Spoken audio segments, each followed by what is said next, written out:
کہ بندے سے اللہ راضی ہے یا ناراض ہے، بہت آسان سا ہے۔ کیسے؟ کہا کہ اس کو نیکی کرنے کی توفیق مل رہی ہو۔ کیا ہو؟ بندے کو نیکی کرنے کی توفیق مل رہی ہو اور برائیوں سے بچ رہا ہو، تو سمجھو اس بندے سے اللہ رب العالمین راضی ہے۔ سبحان اللہ۔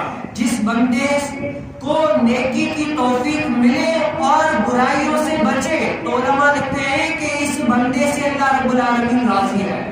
اور جس بندے کو نیکیوں کی توفیق نہ ملے اور وہ برائیوں سے بھی بچتا نہ ہو، برائیوں میں پڑتا رہو، پورا دن اس کا کیا ہوا، نیکی کوئی ایک نہیں ہے، پورا دن برائیوں میں ہے، تو کیا ہے؟ علماء لکھتے ہیں کہ اس بندے سے اللہ رب العالمین راضی نہیں ہے۔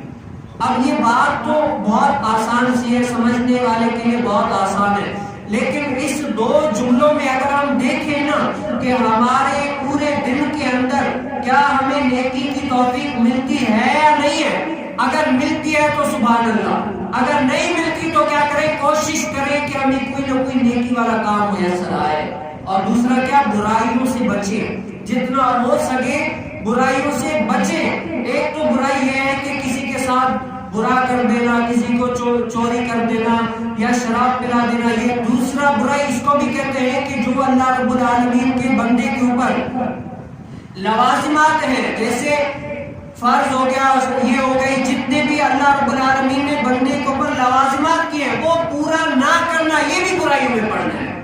اگر بندہ ان چیزوں کو مد نظر رکھتے ہوئے پورا کرتا ہے تو کیا ہے؟ اللہ رب العالمین سے راضی ہے۔